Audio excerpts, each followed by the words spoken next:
آنست نارك فالتمس لخواطري قبسا يضيء القلب يا سيناء.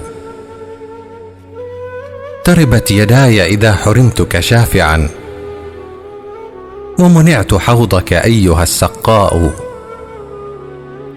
يا أيها المكتوب في أعماقنا أنت الكتاب وكلنا قراء. يا ابن عبد الله ما بلغ الهوى منك الذي يرجو ولا الشعراء. كم غادر الشعراء من نظم وكم راحوا على طرق البيان وجاءوا.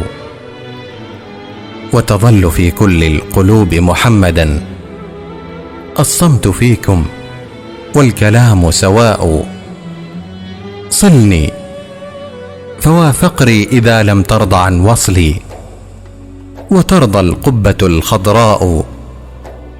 وإذا قريش لم تسعك بيوتها فالشعب قلبي والفدا الأحشاء. يا أم معبد ليت قلبي خيمة لتدوسه بنعالها النزلاء.